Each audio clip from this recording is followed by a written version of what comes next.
Okay, we're live. So all we've learned about so far are the ecclesias, which are official religions. You are looking at a city called Mecca, which is in Saudi Arabia. Saudi Arabia is this green country right here.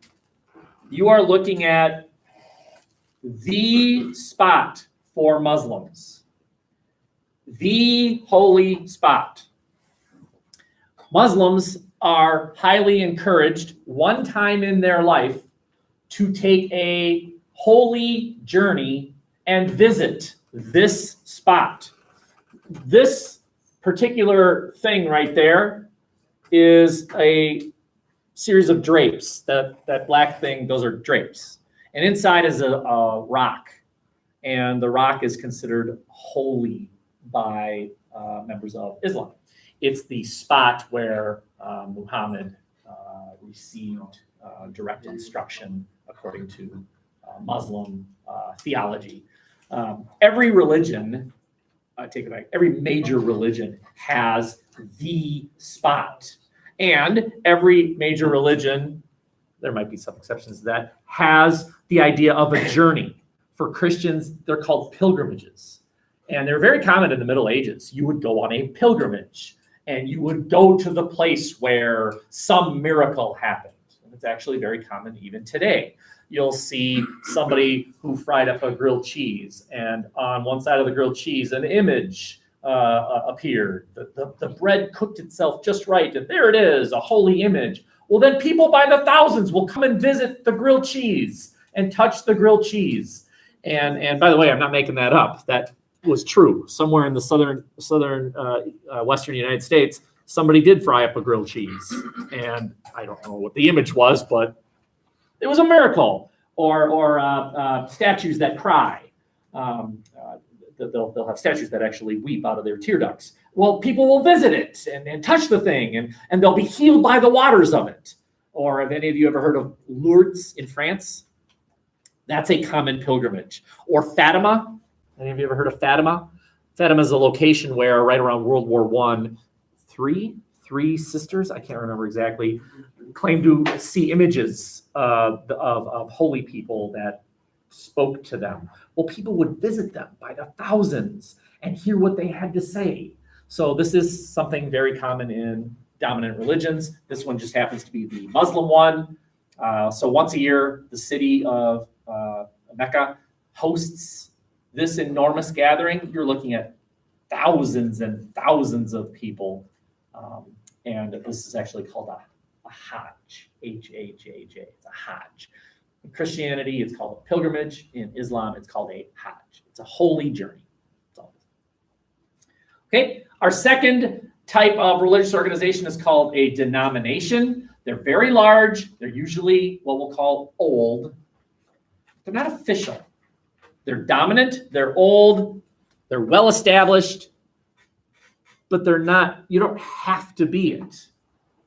So this map of the US shows your dominant religions: Baptists, Catholics,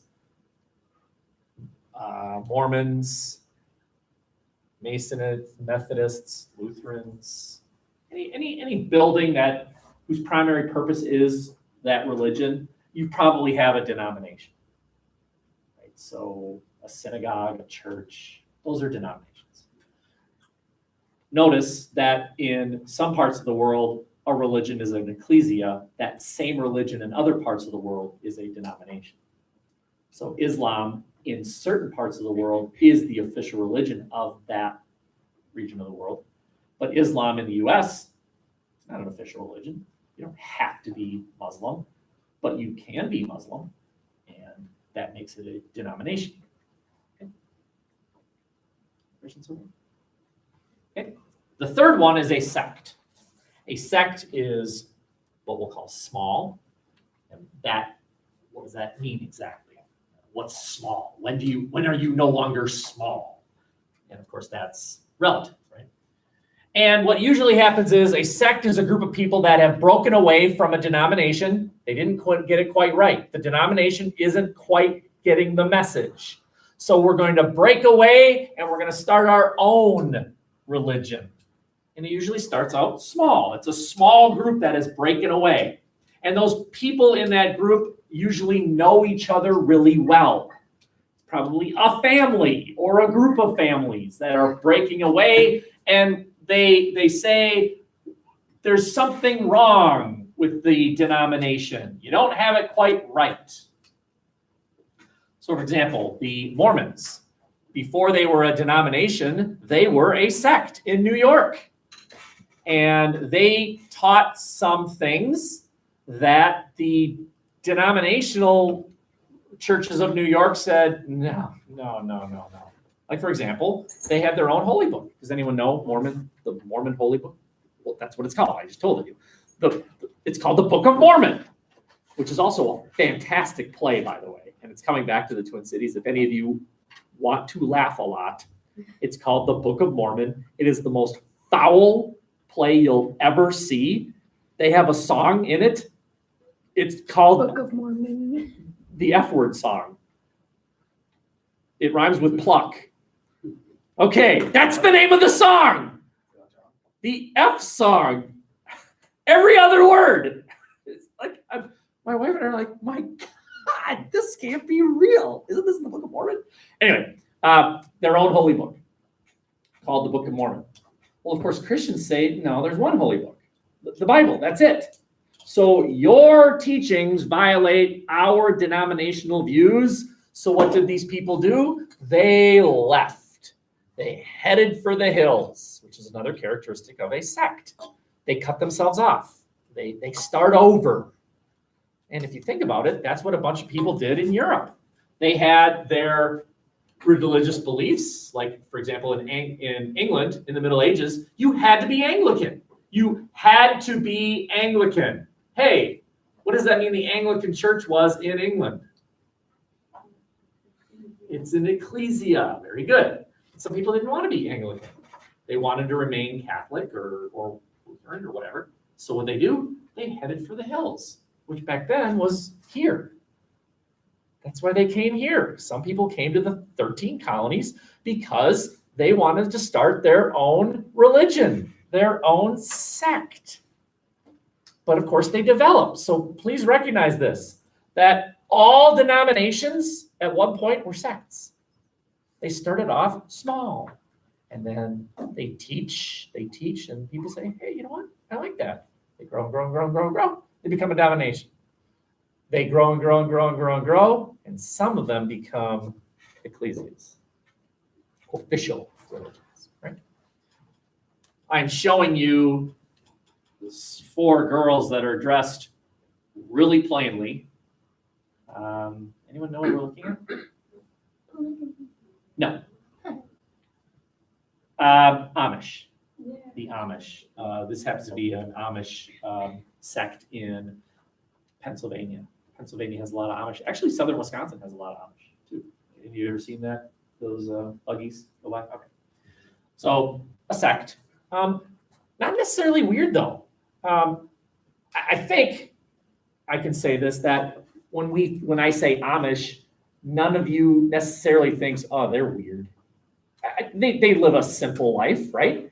But I don't necessarily think that we all think, ugh, right? They're small and they kind of cut themselves off from society, but they seem like decent people and they make good furniture. Okay. Last slide. We'll get into cults in a bit next week. So I'm introducing a sociological term called tension theory. Tension theory. And I have a line going from left to right, and of course there's an arrow going both ways, which means it keeps going forever, which is of course what a line is. If it starts at one point and goes forever in another direction, what's that called? A ray. Say, I've got a question. It goes on forever, right? So what's longer, a ray or a line? I don't know. Wouldn't one be twice the length of the other, even though that one goes on forever? Yeah, take that, Schultze. Okay. To the left represents low tension. To the right represents high tension. When I say tension, what I mean is members of a religion and their interaction with society as a whole. The further left you go, the more they fit in. They fit in perfectly well. Denominations, low tension. Not only do they fit in with society, they're part of society. They're in the town, right? Look at Somerset. There it is, right downtown, a church.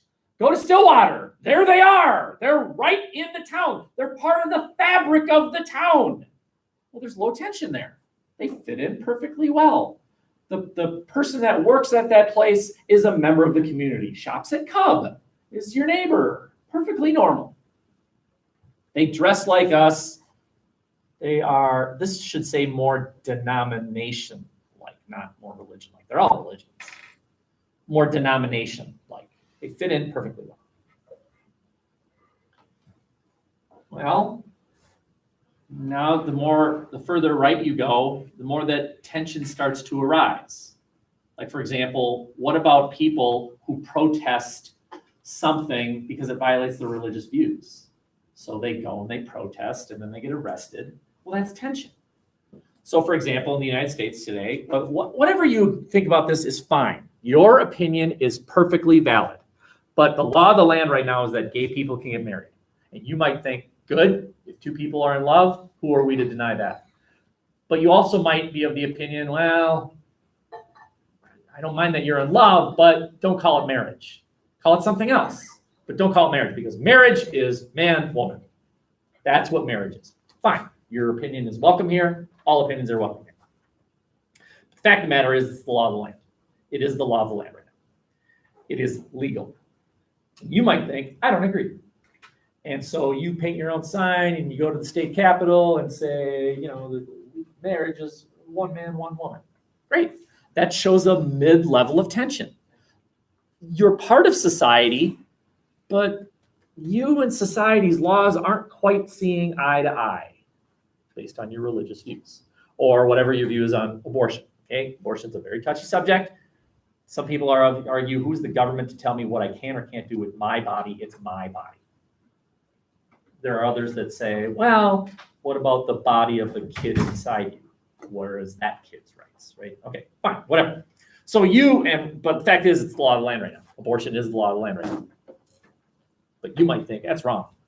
All right, you paint your sign and you go and you protest. Fine, great. That's a mid-level of tension. You're part of society, but you and society aren't quite seeing eye to eye. Well, how about high tension? High tension is where you violate the law because you disagree with the law. Your set of moral standards violates society's, or society's violates yours. That would be a high level of tension. Then there's even a next one over here, which isn't on this, but I'll introduce the idea. It's where you leave society. You say, screw this, let's go. Let's start our own society. So who had the Jonestown? Anyone here have Jonestown? Well, they're not here? Oh, well, there's an example. So Jim Jones started in Oakland, California, and he actually had a message. I mean, he lost it, but his original message was that the U.S. was a racist society and that we should treat people of different races equally. And the social injustices of the United States in the 70s was bad. So what they do? They left. They headed right there, Guyana, and they started their own society, Jonestown, right? And it ended badly. Okay, but for a while it worked. That would be an extremely high level of tension. Well, there's no tension because they cut themselves off from society. So they severed it. They started their own society where it would be low tension because they're the ones that have created their society's rules. Make sense? Didn't go well. Okay. Last slide, and then we'll get into presentations. How do you know you're in a cult? Right? You might be in a sect, and all cults are sects. All cults are sects, but something else is going on. And I have identified 5 5 things. If you're in a sect and you look around and say, I wonder if I'm in a cult, check these 5 things out. If these are yes, you're in a cult. Get out. All right, they have what are considered weird views. Now, we have to be careful there because an alien lands on Earth and you tell the alien you're Catholic. And the alien says, really? What does that mean? Well, you see, there was this one girl and she got knocked up by God. So she didn't have a dad, and that was Jesus. And Jesus needed to die for our sins. He had to die. And the alien says, so why didn't your God just say, never mind with the sin part? Why did he have to kill his own son? And he killed his own son. Isn't your God guilty of murder? And you're standing there like, okay. My point here, I'm not trying to make you feel bad about your religious views, okay? But my point here is that alien could conclude you have weird religious views. Weird is relative. So this is a hard one to quantify. But they have views that society says, what? Like, wait till you learn about the cargo cult. Who had that one? The cargo. Oh my God, it's my favorite one. They worship airplanes. Okay, so most of us would say, what? That's weird. Okay, all right, you might be in a cult. Let's keep going. They head for the hills. You know what I mean? They cut themselves off. They live in a compound in Waco, Texas. They live in some apartments in the middle of Los Angeles, and they have no contact with the outside world. They head for Jonestown. They cut themselves off from the larger society. You might be in a cult. They have a charismatic leader. There's always that one person, Jim Jones in Jonestown. Name the town after him. Okay, ego calling 911. Okay, any of you have the hashish one, the one that ended up in Oregon? Was that anybody in here? If you have Netflix, I forgot what it was called. Wild Country. Wild Country. Wild Country. It's a Netflix documentary about this cult that moved from India to Oregon because the land was cheap, right? They headed for the hills. They cut themselves off from society. Might be in a cult. And their leader was this charismatic leader, right? Difficult exit strategy. What if you want to leave? Think about your own religion. What if you said, I don't want to be in this religion anymore? Would you be kidnapped and brought back? Because if you are, you're in a cult. Okay? Most of us are in a religion where if we decided, you know, this is just not for me, the priest or the minister might be sad, but wouldn't kidnap you, wouldn't lock you in a room and say, you're not leaving. Okay? And then a bad ending. Right? The obvious one is the Kool-Aid one.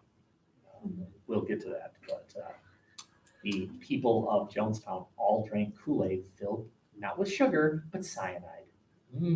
Cyanide. Bad ending. The people in Waco, Texas, right? You were shown that one, right?